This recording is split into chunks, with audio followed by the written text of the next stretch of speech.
Hi, this is Dr. John Grazel, and this is our synoptic video on governance, good governance, what makes it, why we have it, why sometimes we don't have it, how we're going to have to get to it in the future if we want to have a prosperous and peaceful world. Now, by governance, let me make clear, I'm not talking about government, I'm talking about governance, the way we rule ourselves as people. The word governance actually comes from governor, which actually goes from the rudder of a ship, the way a ship its rudder guides it over the sea. That gets quickly converted generally into government and governing. But when we really talk about that, what you really find out is people are really talking about power and resources. A lot of government is about those who have power getting the resources, or those who have resources getting the power.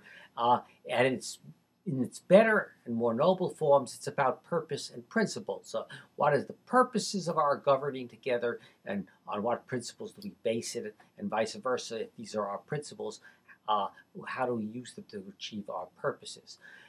This all takes place, of course, in a world of reality, a world built upon the immediate elements of our lives, which are then put together to give us the institutions, the reinforcing practices and structures that allow us to repeat our functions in a predictable fashion within a society, and above which are based our understandings and our ideologies for why we're doing things or why we want to change things. Now, the point is, this whole process is run for us by various class of people. Politicians who sort of balance the powers and the interests, bureaucrats who sort of keep the wheels running, managers who supposedly make things efficient. But that is not exactly what I'm focusing on in the specifics, because that can take many different forms. And some people think democracy is the best form. Some people think a republican form of government. Some people think kinship. In fact, all those forms have both provided us with good and bad governance, depending upon where you look. The same with centralized or decentralized government that's highly concentrated, or government that's spread out. We have good examples and we have bad examples. And when we have good examples and bad examples, very often people attribute this to motives. People are corrupt, or they're not corrupt. They're evil, or they're not evil. They're incompetent, or they're not incompetent. And all of this has truth, except that, in fact, it also has contradictions, because, in fact, you can find good and bad governance in all of these forms of governance. You can actually find good and bad governance in places where corruption exists or doesn't exist, though it can be an indicator of good or bad governance. The real question I'm going to put on is, it has to do with integrity. And it has to do with two types of integrity. First, it has to do with the integrity of leadership.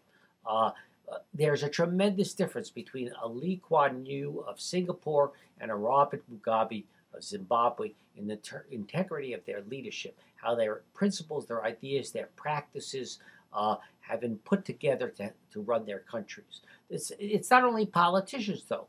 There's a tremendous difference in the integrity of an Immanuel Kant, who believes in a noble purpose, and some other philosophers who believe basically that it's all about the law of the jungle, and right makes right and personal profit.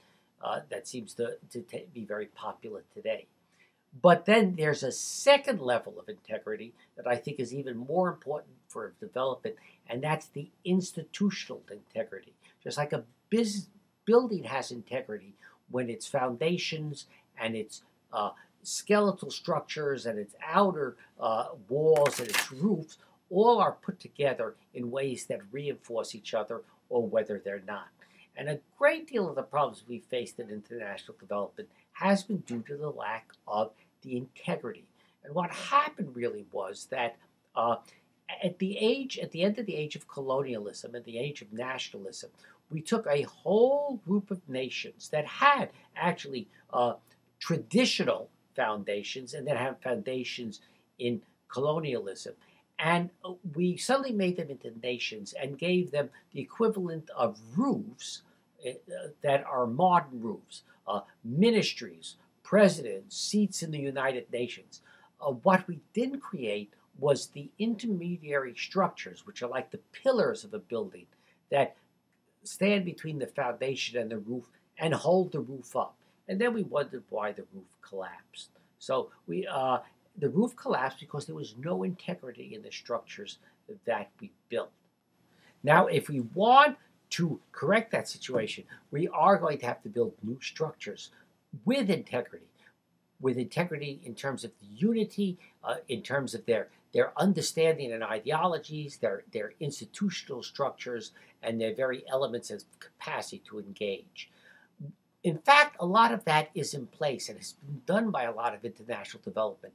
But one of the reasons it doesn't work is it itself is trapped within old elements, old institutions, and old understandings of governance. And just to give one or two examples, one is the idea of the sovereign nation. The second is the idea of existing practices. The World Bank in its constitution can only work with sovereign governments and give sovereign loans. And so countries have developed new systems for local governance and have delegated powers down, but the World Bank won't negotiate directly with them because it can't change its constitution because it fears if it starts tinkering with that, it fears things will begin to fall apart. So we have a bit of a chicken and egg situation. And to correct this, what we're going to have to do is we are going to have to reconstitute our understanding of government. Now, history is filled with examples where people have reconstituted their basic understandings based upon new principles and new practices. The U.S. Constitutional Convention, the assemblage of the nations in San Francisco that created the United Nations system. These were all constituent assemblies. These were gatherings of people who came together to rethink. But what they came together to rethink was not only what they wanted to do, but the foundational principles that were going to be the foundation on what they do. And then the supporting institutions they would build that would be the pillars. And on that, they built the roof of their particular ways of doing things, their particular units, their particular practices, their particular initiatives. And we have to do that again. And we have to do it at all levels. We have to do it at the level of community consultation, regional, national, and global consultation. Now, the biggest challenge that faces us is who is going to do that? Because all of these constituent assemblies ultimately depend upon having representatives who represent their constituents and who have true authority. And by authority is not meant political authority, because they're actually reconstituting the system of governance, but moral and ethical authority. And that means that people themselves have to rethink who they want to represent themselves. Do they want, and on every level, if you're a philosopher, do you want to be represented by an Immanuel Kant, who has a principle of perpetual peace, or a Thomas Hobbes, who thinks we're working in sort of a law of the jungle? If you're a scientist, do you want to be represented by David Bohm, who actually had the idea of dialoguing for peace? Or do you want to be represented by people who think we are nothing more than genes in competition with each other? If you're religious, do you want to actually be represented by the great religious figures that you believe in, whether it's a Christ, a Buddha, a Muhammad, a Moses, a Baha'u'llah? Or do you want to be represented by some person who claims to speak on their behalf, as a theologian, a priest, a leader, somebody who claims that their voice is almost more authoritarian than the voice of the person that you actually recognize as the authority? So this is what we have to do. We have to reconstitute our understanding of governance, and we have to do it by creating new institutions of true integrity, and that integrity has to be built in terms of the foundational principles, and then corresponding institutional structures, and then above that we will get what we really think of in terms of the roof that covers us of prosperity and peace. And we'll only get there if we begin to rethink at the beginning who we ourselves want to be our representatives, our authorities, our spokespeople, and ask them to come together at every level to begin this new type of global dialogue for global governance for a world of peace and prosperity.